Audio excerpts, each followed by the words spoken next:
Bom dia, meus queridos! Oh, glória a Deus! Como eu gosto de falar, glória ao Pai, glória ao Filho e glória ao doce Espírito Santo de Deus. Que bom! Estamos juntos mais uma vez.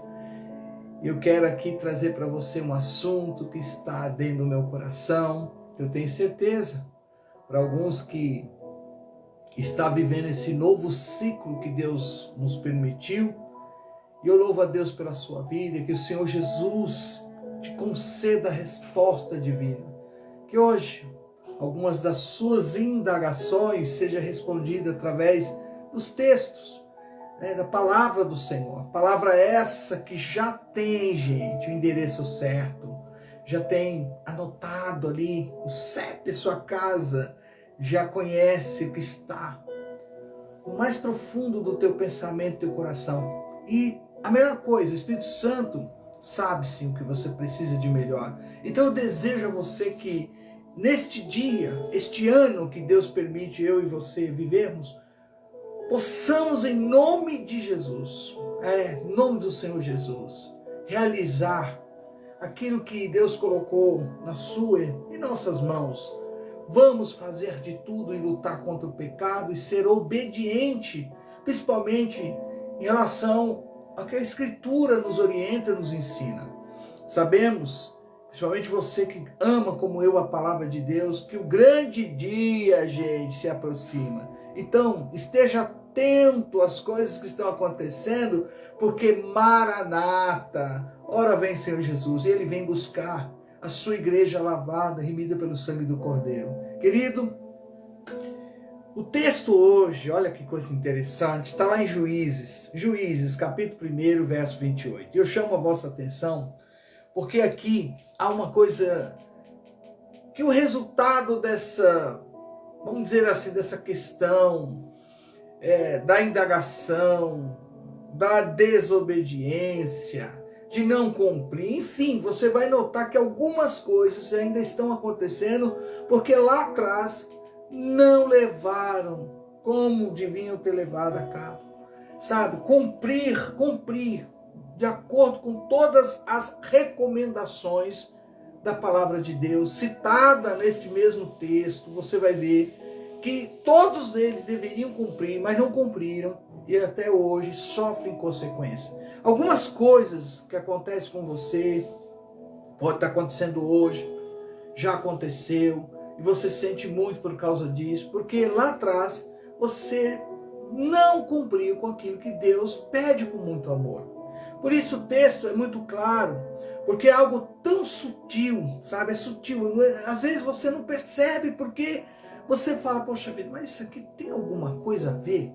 Isso aqui, poxa vida, tudo isso aqui, essas coisas que eu andei fazendo, eu estou fazendo, poxa, porque isso até me traz felicidade. E, poxa, eu quero ser feliz. E aí você não cria um julgamento de forma que a Bíblia ensina e também não pergunta a Deus. Então, quando cedemos, gente, cedemos o quê? Cedemos um pouquinho. Cedemos um pouco aqui, ali. E essas pequenas coisas, sem você perceber, vai se tornar tão grande. E quando você lê em Juízes 1:28, você não vai notar. Porque o texto diz o seguinte: a sutil destruição desses compromissos que aconteceu, porque eles não colocaram a cabo o que Deus pediu, ordenou. Então, quando Israel se tornou forte, impôs trabalhos forçados aos cananeus. Mas, gente, ai Deus, mas não expulsou-os completamente. E a ordem de Deus não era só expulsar, era destruir, era aniquilar um povo que nunca, mas nunca ofereceu a Deus adoração. Um povo que destruía de forma cruel os seus inimigos. Eles não tinham sequer o temor de Deus. Eles não foram expulsos, mas foram forçados, uma vez cativos cananeus, a trabalhos forçados.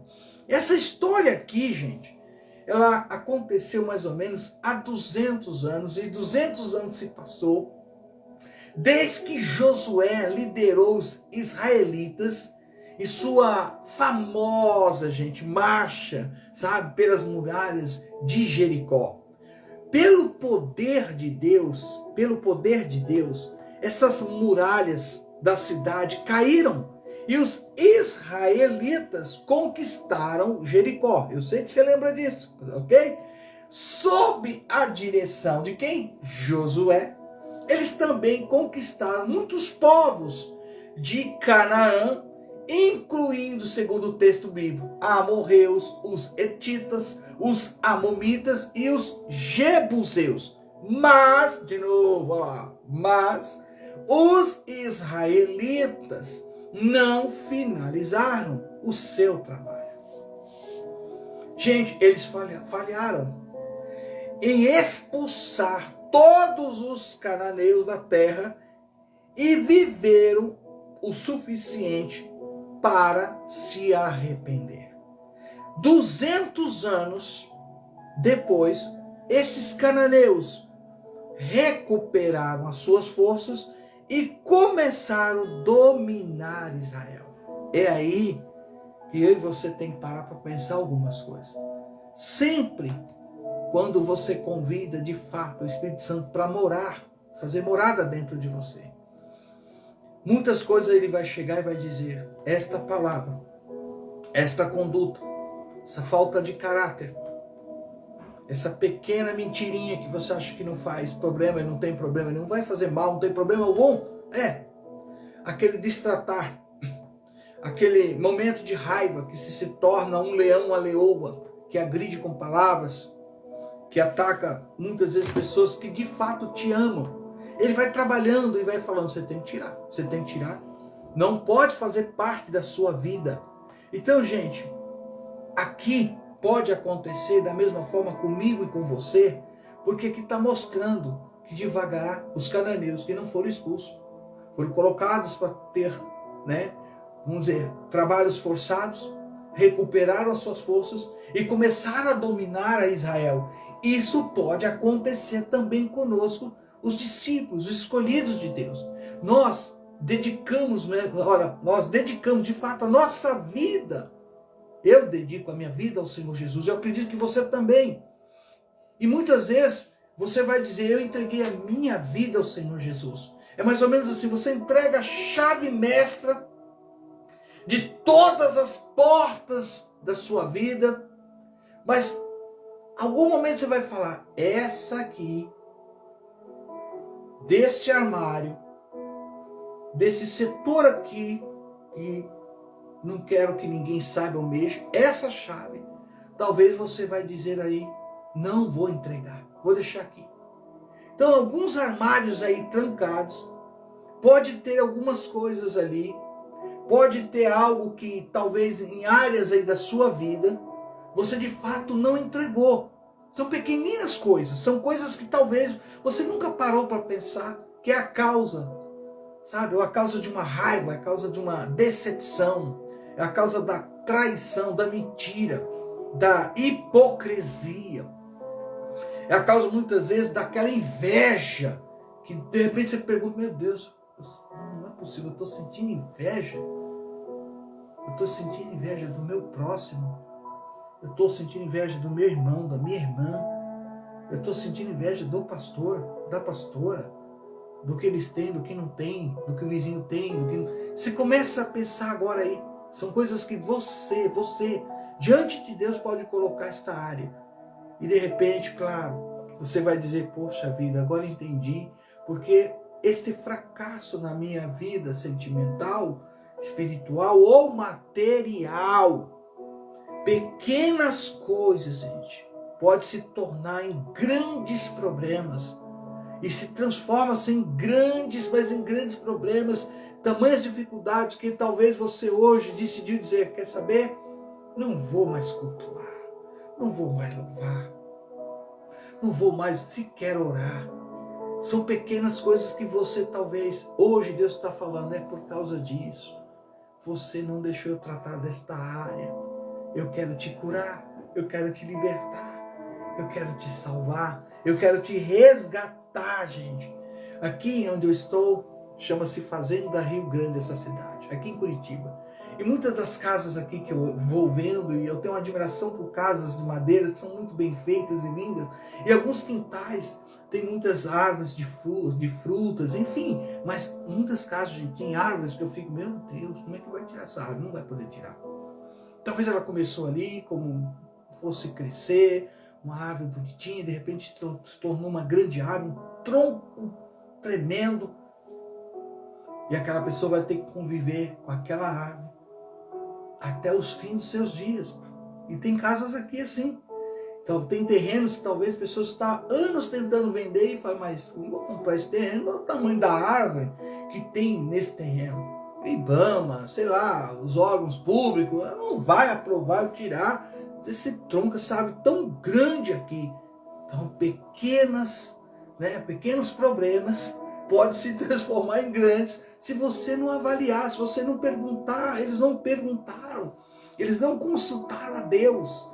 Tomaram por si uma decisão que a consequência, até os dias de hoje, perseguem a Israel. Então, é um exemplo que eu estou te dando, porque às vezes são coisas que Deus vai te mostrando, e quando você pega um texto desse, você vai notando quão rico, espiritualmente falando, Deus nos revela coisas que nós, temos que nos livrar de fato. Então, você está sem força, pede forças a Deus, entrega essa situação a Deus, para que Deus possa tirar pela raiz este mal que te persegue lá do passado. E até os dias de hoje, talvez você fala, meu Deus, não, mais um ano, como é que eu vou fazer? Como que eu vou me livrar disso? Gente, do mesmo modo, é o pecado que todos os dias bate a porta da sua história, da sua vida, e não pede licença. Porque esse pecado ele vem de forma muito sutil, muito bonito. É aquela tal felicidade. Não vai mostrar o mal, o que está por trás, mas chega e bate a sua porta como tentação. Então, este pecado tem que ser removido das nossas vidas. Quando cedemos um pouco, gente, aqui, um pouco ali, meu Deus, essas pequenas coisas podem se tornar tão grandes que aí eu vou dizer, graças a Deus, que o texto me dá esse respaldo. Só a misericórdia de Deus, e ela é infinita, e hoje ela te dá esta nova oportunidade. Assim, repito, é o pecado que quer operar na minha, em vidas e vidas, que precisa clamar pelo sangue de Jesus. Porque o sangue de Jesus, aleluia, nos purifica de todo pecado. A desobediência de Israel é a consequência de tudo que eu estou falando aqui. Está lá em Juízes, capítulo 2, verso 1 ao 4. Israel desobedeceu ao Senhor e quebrou a aliança que foi firmada. Gente, eles fizeram alianças com os cananeus e não quebraram os seus altares. E a consequência aqui foi o total fracasso em completar a conquista de Canaã, porque o Senhor não continuou e não continuaria a ajudá-los. Quando eu aceitei como você pode fazer isso hoje, o Senhor Jesus Cristo como seu único e suficiente Salvador da sua alma, aí é uma aliança entre você e Deus. E Deus vai te ajudar. Porque o maior interesse do nosso Deus é em destruir as obras de Satanás, ele veio para isso, mas é permitir que eu e você possa ter o direito à vida eterna. E a Bíblia começa a citar isso quando você vai em Juízes. Ele cita, o anjo do Senhor subiu de Gilgal a Boquim e disse, eu vos tirei do Egito e vos trouxe para a terra que jurei dar aos vossos pais. Eu disse, nunca quebrarei a minha aliança convosco, e não fareis aliança com os moradores dessa terra. Olha o texto. Derribareis os seus altares, mas não obedeceste a minha voz. Que é isto que fizeste? Que é isso que fizeste? É uma pergunta, olha o texto, gente. Por isso agora, O texto diz bem claro: por isso agora digo que não os expulsarei de diante de vós, mas eles se tornarão espinho em vossos flancos, e os seus deuses, oh meu Deus, vos será uma armadilha. O texto é tão claro. Assim que o anjo do Senhor falou estas palavras, todo o povo de Israel, olha bem, todo o povo de Israel, o povo se levantou e chorou. Juízes 2, verso 1 ao 4. Que Deus tenha misericórdia de mim e de você, pois nós temos que olhar para dentro de nós, e se há algum armário aí, se há alguma coisinha que estava escondida, Deus tem uma aliança com você. E para que as coisas mudem, para que as coisas sejam de acordo com a sua palavra, você deve colocar essas áreas que até o dia de hoje poderia, ou estava sendo, um grande empecilho para a manifestação, a cura, a libertação completa, a salvação, no sentido que a Bíblia nos ensina. Porque a salvação envolve a salvação da nossa alma, mas tem a ver com a cura, com a libertação. Com mudanças que às vezes você ainda até hoje luta e de repente ela aflora. Entregue essas áreas na vida do Senhor. Deus tem uma aliança contigo. Agora aqui está o segredo. A quem você está obedecendo? A quem você obedece? Na hora que você tem que tomar a decisão, você tem consultado a Deus. Porque o texto é tão claro, gente. Quando cedemos um pouco aqui, um pouco ali, meu Deus, pequenas coisas podem se tornar tão grande, como eu falei, que só a misericórdia de Deus para tratar, mudar e te resgatar da onde você está e porventura está caminhando. Que o Senhor Deus te conceda neste dia um dia de vitória, de salvação. Que a verdadeira libertação aconteça sobre a sua família, sobre todos aqueles que você talvez, como eu, está intercedendo. Que o Senhor seja glorificado neste dia. Que o nome do Senhor, que é sobre todo nome, nome poderoso, em nome do Senhor Jesus. Querido, você alcance hoje a verdadeira felicidade. Porque aqui está a resposta. Porque algumas coisas aconteceram e está até acontecendo, repito, com Israel. Porque não obedeceram ao Senhor. Então Deus espera de mim e de você a verdadeira obediência. Que Jesus, nosso Salvador, esteja com você agora, te confortando, te levantando, tocando. Ele pode e Ele quer tocar. Basta você clamar. Clame para o Senhor Jesus. E que você viva esses dias que Deus está permitindo a gente viver, porque está para acontecer algo extraordinário. Oh, aleluia. Aí vem o noivo. O Senhor Jesus está às portas para buscar a igreja dele. E você como igreja dele. Oh, querido, qualquer mancha, o sangue de Jesus há de purificar e quer purificar, desde que você o aceite, clame e peça a Ele, para que Ele mude toda a sua história, em nome do Senhor Jesus. Amém? Que o Espírito Santo possa falar melhor, trabalhar no teu coração. Se você sentiu no seu coração, compartilhe. Deixa as pessoas, como eu gosto de falar, matutar, refletir. Deixa a palavra adentrar nesse solo maravilhoso do coração, para que haja uma mudança em nome de Jesus. Quem vos fala, seu amigo de sempre, Apóstolo Reginaldo da cidade, Fazenda Rio Grande, Curitiba, Paraná, a todos os meus novos amigos.